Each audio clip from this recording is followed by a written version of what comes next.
This is the Mercedes-Benz G-Class, also known as the G-Wagon, and it's arguably probably one of the most recognisable and iconic models that Mercedes-Benz have ever produced. And it's 2024, which means there's a new one here with a few updates to the exterior and of course the interior, and now it finally has MBUX, which is their latest multimedia system. About time. Right guys, let's get into it. Now, when it comes to the exterior, there's a few things that I noticed straight away. Of course, the lights do look virtually the same. This was introduced a few years ago with that kind of ring, kind of halo light, which I think suits the G-Wagon perfectly. But look at the grille. This is completely different. So before it kind of looked a little bit like this. Now, of course, there is still the AMG specific grille you can get if you go for the AMG 63. The one I have here is a G500. So technically AMG line, not a Mercedes AMG engine. But even looking down here as well, these elements down here are slightly different, grille slightly different, so all around still the same sort of G-Wagon kind of characteristics you'd find. So the whole square body shape, which just makes it the most recognisable Mercedes out there. But one thing that is slightly different that I wasn't too sure on. So somewhere around the Mercedes-Benz badge, I'll cut some footage here of a clip that I'll get after this, but the camera used to be here for the 360-degree camera. But if you notice on the new one now, it's not there anymore. For some reason, it's down here, which I'm not sure why Mercedes have done that, because this technically being an SUV, and a very, very good SUV, being an off-road vehicle, normally you would have the camera a little bit higher so it doesn't get as dirty. It won't be that much of a problem because not many people off-road this car anyway, because a lot of people might buy these to show off around in a capital city or something. But yeah, the camera is now down there. It's a slight difference on that one. Now, dimensions wise for the Mercedes G-Class, 4863mm for the length, width 2187mm and height 1969mm. Now, move to the side of the car, it will look virtually the same. Again, I think this is more like just kind of a mid-cycle kind of upgrade on the G-Class. But one thing that caught my eye, there's keyless go for the first time on a Mercedes-Benz G-Wagon. But certainly from the door shutting, it sounds like a tank. And that's all to do with the latches they have on the inside. But listen to the locking sound. And the unlocking. You know this can withstand a lot of off-roading when it sounds like that. And again, the door sounding. Like you actually have to slam the doors, because if you don't, it will just land on the latch. And like if I just close it like a normal kind of car door, it just kind of isn't shut properly. But yeah, you actually have to slam it. It feels like a tank. Now, the last thing on the side I just wanted to very quickly cover, as this is a G500, it's not actually the Mercedes AMG version, so you won't have the kind of side exhaust that you will find, for example, on the G63. And this is rocking 20-inch wheels compared to some of the AMG ones, which can go quite a bit larger. And obviously this one kitted out here is probably more suited to doing off-roading, if that's something you're probably going to be doing. But anyway, let's have a look at the rear, and of course, most importantly, the boot. Now, one thing I wanted to touch on at the rear of the car just before we go through the inside, and I think what we will do is do a sound off with the engine as well to see what that's like before we jump on the inside, because I'm sure you guys are itching to hear that. Of course, the rear of the car, as iconic as the rest of the G-Wagon, this being literally a spare tyre, just in case. Now, what is quite interesting as well is Mercedes-Benz have also introduced an electric version of the G-Class. Yeah, if you didn't want to go for either the 3 litres or the 4 litres, so we'll get onto the engines in a second, you can go for the electric one. And there's a slightly different design for the rear. It doesn't come with the spare wheel as such. It comes with, I think it's placed for the charging cable or something like that, but hopefully I can get my hands on in the future and then I can confirm that for you guys. One thing I wanted to touch on as well is that the rear camera here now doesn't have a cover for some reason. I'm not sure why. Again, being an SUV, just like the front, it's changed position, and I think it's in a more of a worse position than before, especially if you're going to do off-roading, because now it's not protected. Although it does look like there's a washer on the rear camera, so that will at least keep it clean, but I'm not sure what was wrong with the cover beforehand. But again, probably isn't going to be an issue for a lot of people, because I don't think many people are going to be off-roading the car. Now, I know I said we'll go through the boots, but I just kind of wanted to cover the engines first, just because they do make this car. Sadly, I don't have the G63 here, which is the noisiest one of them all, but this is the G500, still a cracking car. Just driving it here, it sounds beautiful. So we'll do a sound off in a second. So let's go through these engine stats. So if you're after a more economical G-Class, you can go for a G450D, which is a 3 litre, 367 horsepower, or this one that I have here, which is a G500. This is also a 3 litre, but of course petrol, 449 horsepower, and that's not even the AMG, more on that in a second. If you want to go electric, which is new to the G-Class range, it's called a G580, 587 horsepower, 283 miles, and it's powered by a 116 kilowatt hour battery. So that probably makes it quite a heavy car. So again, I would love to check that out. I can imagine it's not the most economical electric car, as I said, because it's basically a square driving down the road. Probably not the most aerodynamic, but it's still an interesting car and I would love to check it out. Now, let's get onto that AMG. Now, if you go for the G63, this is a 4 litre V8, 585 horsepower, and sounds insane. Prices start for a normal G-Class at £134,305 and can rise to an eye-watering £203,595,000 on the high end. Right, I think it's time to have a listen, sound off to see what this sounds like. Right, let's see what this sounds like. 3, 2, 1, go.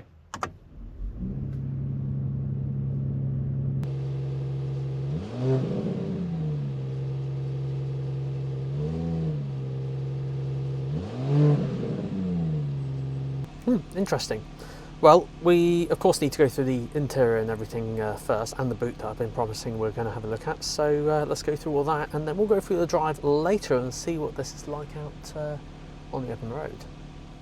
Now guys, if you're loving this video, make sure to hit that subscribe button. I upload at least once a week on a Friday at 4 PM, but I have been uploading a little bit more frequently lately, so I don't want you guys to miss out. Hit that subscribe button so you don't miss out. Right, onto the boot. Now, with such a squared off body shape, you'd expect the boot to be on the larger side, which it is. So the boot capacity, as you see right here, right now, is 640 litres. Now, one thing to note is that the boot door opens obviously this way around, so obviously make sure you don't park too close to a wall. But if you fold the seats down, then it'll go up to about 2,000 litres, or just over, should I say. And yeah, they actually fold down this way. So the rear seats here lift up this way, and then these fold down just like this, giving you that extra boot capacity. So let's have a look at those rear seats. Alright guys, so that is set up for my driving position. I'm 6'2", very long legs, shorter body, and that's what it's like there. So yeah, legroom's good. It is catching slightly down here, but there again, I'm a bit special because I've got long legs, but I could move that further forward. Now these rear seats here, they're very, very comfortable, but notice the angle that they kind of go back. It's a lot. Now, this is adjustable. So you saw when I folded the seats down just a second ago, there's a lever, if I can find it, just down here. So that there is as far forward as it goes, which is obviously a little bit silly. You wouldn't drive like that or be a passenger with this kind of adjustment on the seat there. But that's more used for if you've got something large to put in the back. I think normal rear seats are probably maybe about there, I think. But yeah, they can just angle back a bit more. So that's, I think, where they normally are on a car, but they go way further back. But they're very, very comfortable nevertheless. Speaking of the seats, they have heated rear seats here for the rear, which is really, really cool. Of course, the window switch is there. Very unique handle for opening the doors. It feels very, very solid in the hand, very premium materials. And then down here, there's 2 USB-C ports and a 12-volt socket and adjustable climate control in the rear as well. You'll notice on the B-pillars as well, there's also vents to open and close, which you usually only find on higher luxury cars. For headroom as well, I mean, I think this is the most amount of headroom I think I've ever had in the car before. I can get my whole hand above my head outstretched like that, so it's like that much in between my head and the ceiling, so that's pretty good. Right, let's have a look at this gorgeous screen setup at the front. So here we are guys, this is up front in the Mercedes-Benz G-Class and it looks absolutely stunning. Now granted, a lot of Mercedes-Benz do have this kind of widescreen setup at the moment, but it's all neatly integrated in here. So it's not kind of popping up above the dashboard or anything, which I think is super sleek. Now, the reason why this is so important is because this is MBUX, and this is the first time it's appeared in the G-Class in 2024. How mad is that? Mercedes MBUX came out in 2018. So for those of you who don't know, MBUX is the kind of internal name of the multimedia system. It first came out on the A-Class in 2018, and the G-Class has had Command all this time. So now it has MBUX, which is finally good to see. So yes, it is all touchscreen, just like this, and we'll get onto the multimedia system in a minute, but there's also a touchpad here as well. So we'll go through a little tour, kind of going, I guess, this way around. So in here we have a nice little bit of storage in there, USB-C port there for charging, so there were two in the back, one here. Then we have the touchpad with various different buttons here. The buttons here are in high gloss black, but the rest of it is in this kind of like wood effect, which is quite nice. Then here we have obviously the cup holders, and in this one they are heated and cooled cup holders, and what I love is the ambient lighting will change depending on what you've selected. There's wireless charging there, an extra 2 USB-C ports there, and the 12-volt socket there, so 2 USB-C ports there, 12-volt socket, another one there, 2 there, 12-volt socket there. Now the climate control is all along here. Now I'm sure someone's probably going to say, well, that's exactly the same as the like A-Class, for example, and yes, that does look exactly the same. Why is it the same in this car? It works. I can't see why anyone would have an issue with this. They actually make a very satisfying clicky sound, so if I switch it all on, it's a very satisfying clicky sound. So yeah, really good on that front. They're actual buttons, let's not forget this. They're not like controlled on the touchscreen or anything, although if you want to you can do it on the touchscreen just up there, but otherwise they are all clicky buttons, so love that. Then up here we have some unique kind of, well, G-Class buttons you will not find in any other Mercedes. Now, I am no expert on differentials, so yes, these are the differential locks, 1, 2 and 3. Now, I'm sure that if I did an off-road experience in a G-Class, then I would be able to explain them in a little bit more detail, but yeah, but it goes a little bit above my knowledge of a G-Class, just because, I mean, even as I rightly kind of mentioned earlier, very few people take these cars off-road, so very few people use them. But if you do take them off-road, then you will know what those buttons do. But yeah, they are the differential locks. But what is quite unique is there's an off-road cockpit here now. So if you press this, this brings up a variety of different kind of telemetry data and that sort of thing, from your drive, degree of steering to suspension, and yeah, even your elevation look as well. That's a new one. And then this one as well, which is I'm not sure what that one. Oh, that's the transparent bonnet. So yes, you can even see underneath the car, because the cameras on the side of the mirrors will record stuff as you drive around, and the front camera captures the image and basically just shows you what it's like under the car. So again, all for off-road stuff, hence the off-road cockpit name, but useful if you're going to take the car off-road. Glove box over here, nice and big as always, and a big selection of USB cables in there, so all good, and a very dense manual. Then over here we have the steering wheel, and I did note earlier that there was a heated steering wheel on the side there, which is quite nice. Very rare to find in a Mercedes-Benz. Now I have almost the same steering wheel on this one, so I know it very, very well. I have a Mercedes-Benz A-Class, so not quite a Mercedes G-Class. But yes, I am very, very familiar with the steering wheel, so it's all touch. So basically, if you draw a line down the steering wheel, the left-hand side controls this side, and the right-hand side controls this side, so pretty cool. However, it is all touch. Now, not everyone is a huge fan of touch. You do get used to it. You do hear this kind of clicky sound as you're navigating through the menus and things. But yeah, just thought I'd mention it because it is touch based. I know some people aren't a huge fan of it, so obviously something to factor in, try it out maybe on like a test drive or something. Now, one thing I'm going to include going forward is of course all the voice assistants on reviews, because I know a lot of people do like to use them now, especially with all these touch things appearing in other cars. Of course, they do allow you to control various different things on the multimedia system. So if you're not a fan of touching things, you can just talk to it. And the phrase for this car is, "Hey Mercedes, set the climate control to 19 degrees. I'm setting the temperature to 19 degrees. Then of course over on the door here we have the mirrors, windows and seat adjustment, all electric of course, with memory for up to 3 people. And again, all these nice lovely materials, almost identical to the rear of the car. Again, can't really fault anything in here because everything is really nice, all soft squidgy materials everywhere. Yeah, I mean, literally while I've been filming this car here, I've had about 3 or 4 people come up to me just because, again, as I mentioned, it's one of the most recognisable cars out there, and they all just, their mouths open when they see the interior of this. It's just amazing. It's super on point. But yes, of course, we do have the drive to go through, but just going to very, very quickly just run through the multimedia system. I won't run through the whole thing just because I have loads of videos on my channel on this multimedia system, but just the very basics on how a few things work. So one of the things I mentioned earlier was that this car finally now has MBUX. The reason why I make a big deal about this because MBUX is one of the best multimedia systems out there, so easy to use. So all this tech that Mercedes-Benz have had in other models is finally in this car. So I'm talking things like the ease of use on the sat-nav. So you can go in here and it's so easy to use. So you go up here, where to, type in where you want to go. We can navigate back to where I literally just picked this up from. Please proceed to the highlighted route. And then you've got the finish and the mute, top left, right in the same place where you hit the start button. It's just so intuitive to use, to the point where you actually don't need to use the manual. The multimedia system is really good in itself because you can even connect up Apple Music and Spotify now, and Amazon Music and Tidal to the car's multimedia system. But if you're not a fan of that, of course, you can use Apple CarPlay and Android Auto all wirelessly as well, which is brilliant.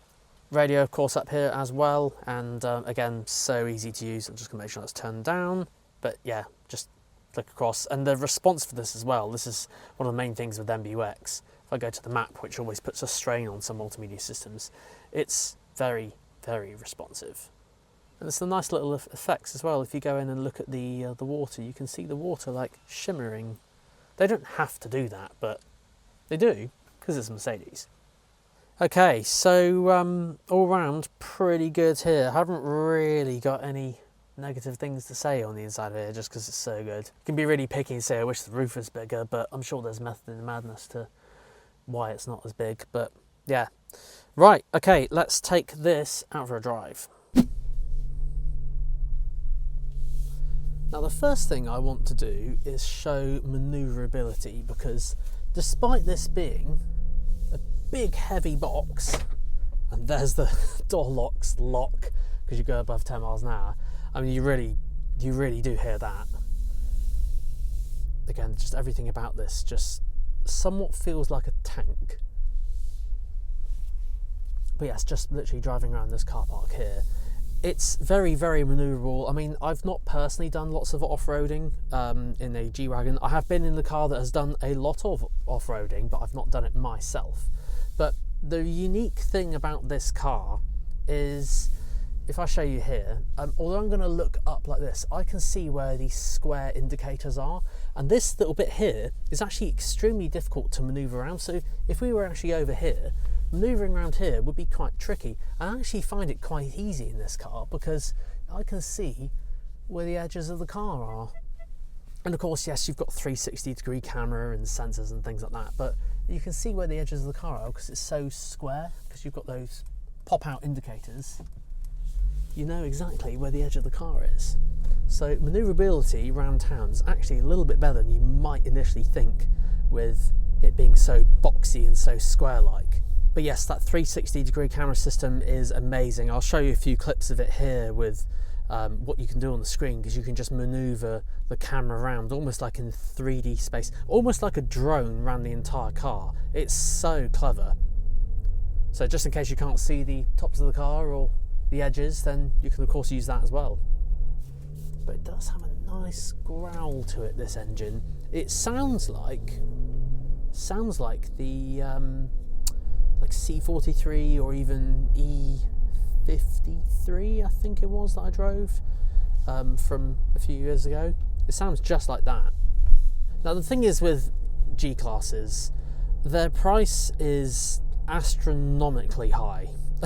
It's crazy, and I still feel that there are two types of people who buy G-classes and G-Wagons. You get the actual people who use it for off-road, and said I know one particular person who does, who lives up near Scotland and has loads of acres of farmland. The other type of person is just going to show off, and rightly so. I've had about 3 or 4 people come up to me in this car park today it's a car that just turns heads. And I haven't even mentioned as well, because I don't usually go through the trims and specifications and things you can add and things like that.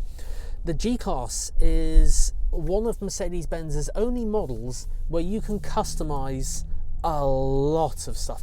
I don't know how many combinations there are, I can't remember, someone told me once, but there are so many combinations you can choose. In fact, I'm going to choose my preferred combination here for you to see. So I'm going to go on the configurator, configure one, choose the engine I would have, and yeah, if money was no object, this is what I would go for.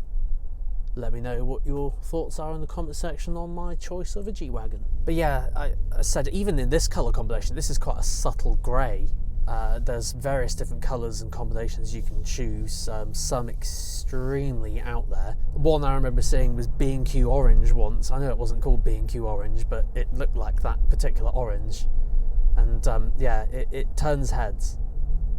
Now I'm not going to drive this particularly fast because I do want to respect the running in period, because although this isn't a Mercedes AMG engine, there is a sticker up here that says running in notes, and rightly so, it is under 1,000 miles. It is particularly new at the moment, so we'll have to do a launch potentially in another video, but we'll see what this is like when it's under a little bit of load on the dual carriageway in a Mo.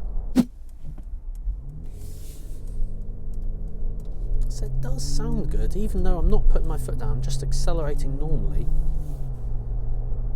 What are we doing on here at the moment? Yeah, 24 point, I knew it was going to go down a bit.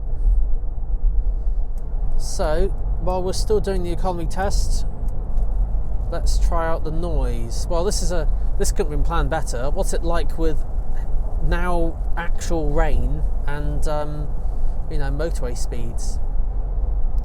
Well, I'm doing 70 at the moment, and yes, there is wind noise. Not going to beat around the bush here because it is a square brick going down the road, but the glass is actually double glazed, which is quite cool, and I think Mercedes had to do that just because of the noise. I've just dropped down to 60 here because there was a truck who came out in this lane here and it was a lot quieter, but it is actually quite windy today as well. Let's get back up to 70 just slowly. These are the kind of noises you'll get now when it's raining and motorway speed. So it's not anything out of the ordinary, apart from the now heavy rain. Oh dear. Now, just as we approach this roundabout, where we'll come back this way, just obviously going round a roundabout, I do remember driving G-Wagons before, and there was a lot of body roll in a G-Class just because it is so tall and obviously so square-like, but I don't think anyone's going to be driving this particularly fast, but there again, something to try out on the test drive if anyone is particularly interested. Right, sport mode. I'm going to change game manually here.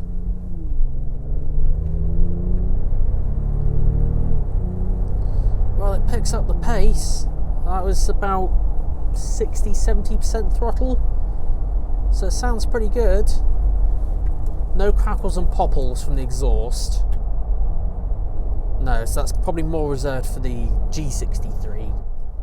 Well, I've enjoyed the G-Class today. It's been nice, and it's been so good as well to see that this car now has the MBUX multimedia system finally after all this time, because I think it's the last model of Mercedes to actually switch over to MBUX now. I think, yeah, I think it was literally the last model. So brilliant to see that all the tech, as I mentioned earlier, is now finally in the G-Class. Well guys, what an experience it is with a Mercedes G-Class, and yes, it's pretty much everything I expected it to be from, you know, the previous G-Wagon designs, and just integrated with more of all of this tech. But guys, I'd like to take this opportunity to thank Sandown Mercedes-Benz of Poole here for helping supply this car so I could actually make this video, because I literally wouldn't be able to make it without them. So huge, massive thanks to them. But guys, thank you so much for watching. Until next time, see you then.